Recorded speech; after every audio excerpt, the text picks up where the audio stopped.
les alpha i sont réels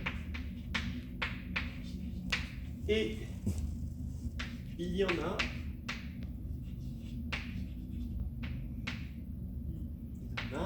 R distincts. Exactement R qui sont distincts avec bien sûr R qui est inférieur ou égal à n plus 1 puisqu'il y a n plus 1 alpha i possible. D'accord?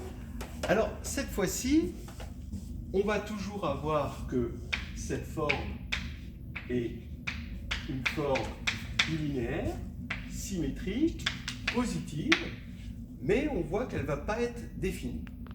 Alors, vous le savez peut-être, mais quand une forme, si une forme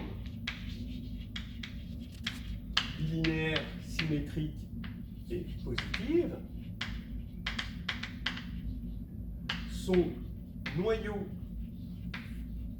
alors qu'est-ce que c'est que son noyau?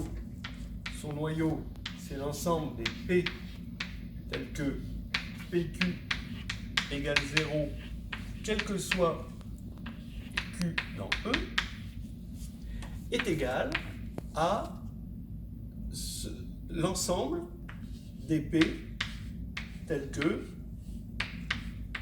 PP égale 0.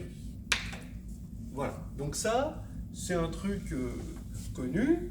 Donc ça, c'est le cône isotrope, ce qu'on appelle le cône isotrope, et ça, c'est le noyau de la forme. D'accord? Alors, pourquoi c'est vrai? En gros, c'est vrai grâce à Cauchy-Schwarz, l'inégalité de Cauchy-Schwarz.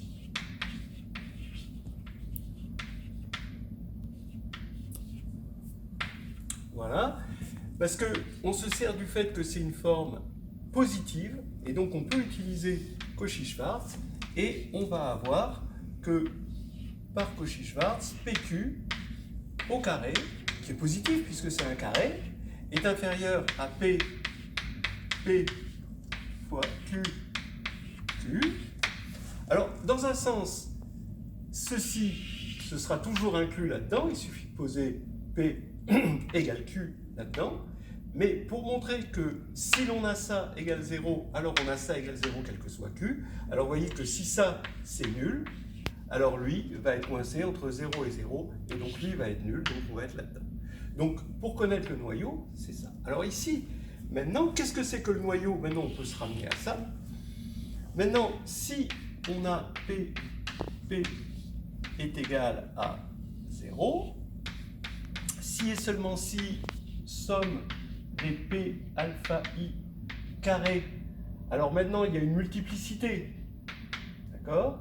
Une multiplicité là non nulle pour les i, et ici de i égale, ben, il y en a r, donc on peut aller de 1 ou de 0 à r moins 1,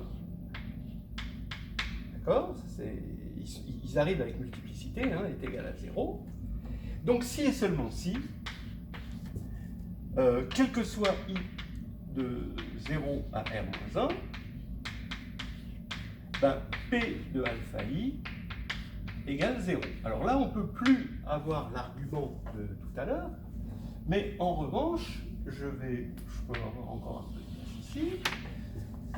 Ça veut dire que, comme les alpha i sont distincts, donc ici, on sait que P de alpha i égale 0, ça veut dire que x moins alpha i divise P.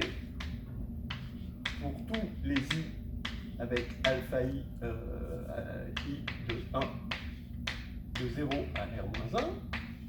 Et comme ces polynômes, comme les alpha i ici ont été choisis 2 à 2 distincts, et ben les x moins alpha i sont 2 à 2 premiers entre eux. Donc on va avoir le produit des x moins alpha i divise P. Voilà. Et c'est un si et seulement si. Si maintenant j'appelle ce noyau K, d'accord, comme tout bon noyau qui se respecte, le noyau, c'est l'ensemble des multiples de ce polynôme-là, d'accord? que je vais appeler par exemple R. Donc K, c'est l'ensemble des multiples des QR, d'accord, où Q appartient à E, mais il faut ici être inclus dans E. Donc ça c'est vrai, donc ça veut dire que c'est de degré inférieur à n, comme ça c'est de degré R, d'accord, donc parce qu'il y a R éléments ici, hein. Donc ça c'est de degré, donc ça c'est de degré R, ça veut dire que là c'est de degré inférieur à n-r. Donc on a un isomorphisme entre R, n-r de x et le noyau, qui à Q, de degré inférieur à n-r, va associer Q fois R. Donc, moralité, la dimension de K est égale à n plus 1 moins R, ce qui veut dire que le rang de la forme quadratique, ou de la forme bilinéaire, c'est la dimension moins, et ben la dimension de E, c'est n plus 1, donc ça va être R. Voilà, on est arrivé au fait que le rang était égal exactement, le rang de la forme qu'on a construite, c'est exactement le nombre de réels distincts dont on était parti au départ.